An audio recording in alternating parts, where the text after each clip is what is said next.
guys, pag-usapan lang natin ang breaking news. Ayon kasi sa bali-balita, OMG, mukhang nakatulong ang pagiging tropa ni James kay Daniel Padilla para mapalapit si Daniel Padilla kay Catherine Bernardo. Na alam niyo naman siguro, magkaibigan si Daniel Padilla at James Reid. Kasama nila si Joshua Garcia. Silang tatlo ay malapit na magkakaibigan.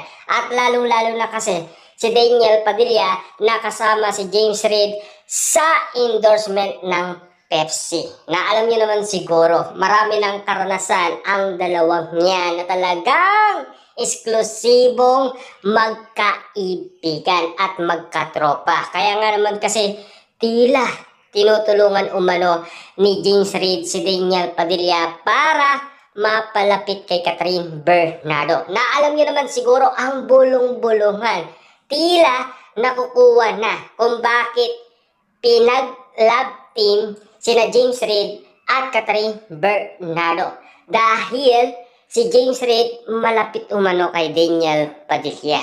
At siyempre, si James Reid ang makakatulong umano para ma-convince itong si Catherine Bernardo at mapapayag sa pagbabalik ng Katniel. Yan kasi ang ideyang naiisip ngayon ng iba't ibang mga netizens. Kung bakit nga naman kasi ang pagiging magkatropa ng dalawa ay nagamit nga naman kasi para makabalik sina Daniel Padilla at Catherine Bernardo. Na alam niyo naman siguro, pwedeng mapapayag ni James Reid si Catherine Bernardo. Ngayon pa naman na matalik na silang magkaibigan. Nung una siguro, masasabi natin, ayon sa kwento nila, nahirapan sila dahil tahimik talaga silang dalawa. Lalong-lalo na si Catherine Bernardo. At si James Reid kasi na baka wala nang tumanggap sa kanya at wala nang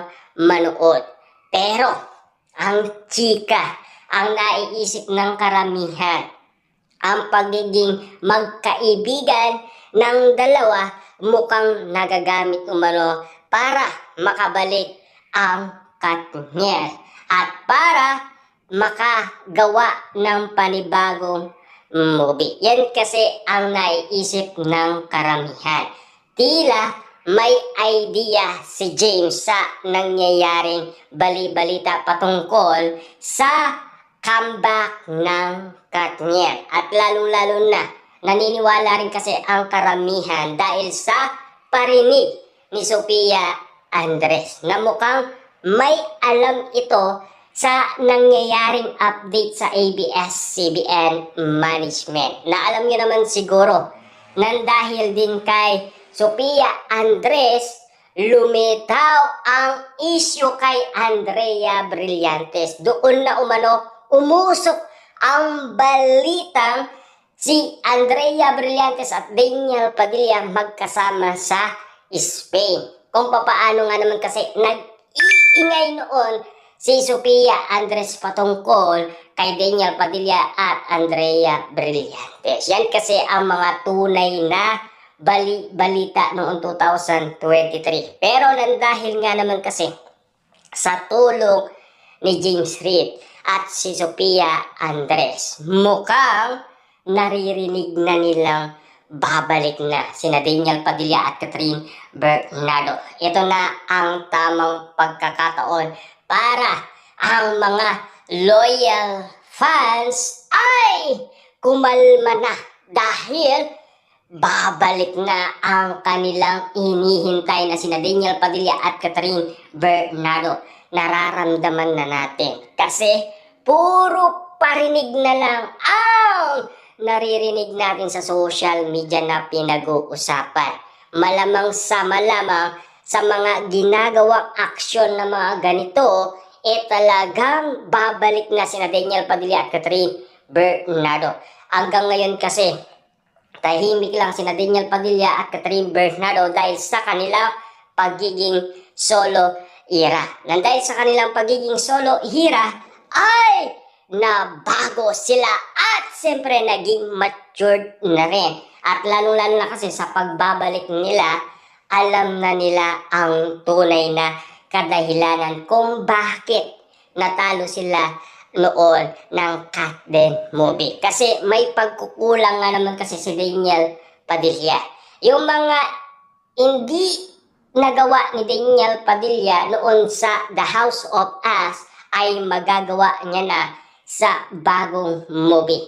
Tinitiyak daw yan ni Direk Cathy na wala nang ika-cancel itong si Daniel Padilla dahil nag-matured na at nag-matured na rin itong si Catherine Bernardo na talagang nag-level up na ang kanilang actingan, na talagang aktibong-aktibo na ang kanilang pagiging professional bilang artista, na talagang successful na ang kanilang pagiging solo era.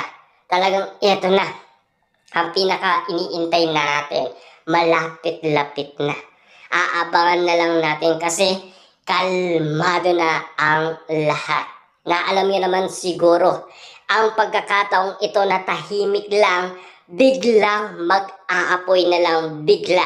Dahil baka nga naman kasi minsan magkita itong dalawang ito talagang sasabog talaga sa social media ang pag-uusapan comeback ng Katniel. Na ngayon, kinakalma muna ang mga Katniel fans dahil alam niyo naman siguro tahimik lang. Pero sa dulo, iingay yan at uusok muli ang mga Katniel fans dahil sinisigurado nila na talagang ang mga sinasabi noon ni Catherine Bernardo na bulong-bulungan sa Katniel fans na parinig ni Daniel Padilla at Catherine Bernardo. Kahit alam siguro ng iba nagkaiwalay sila, pero ang totoo nagkaroon lang sila ng personal na space. Inamin naman niya ni Catherine Bernardo sa atin para malinaw na malinaw kung bakit nga naman sila nagkaiwalay pansamantala. Pero babalik din sila. Eto na yon. Nagpaparinig na ang ABS-CBN, lalong-lalo na ang management at si Direk Cathy na nag-direct na sa Katniel. Lalong-lalo na kasi siya ang ina-inaan ni Catherine Bernardo at Daniel Padilla. At lalong-lalo na kasi nagbabalik na ang new look ng Katniel. Napansin na yan ng mga loyal fans ni Daniel Padilla at Catherine Bernardo na talagang nagbabalik na ang dalawa. Talagang hindi maalis sa usapin ang pagbabalik ni Daniel Padilla at Catherine Bernardo. Talagang sinisigurado umano ng mga Katniel fans na malapit-lapit nang babalik sina Daniel Padilla at Catherine Bernardo. Sa tulong lang ni James Reid at kung bakit pinag-partner silang dalawa ni Catherine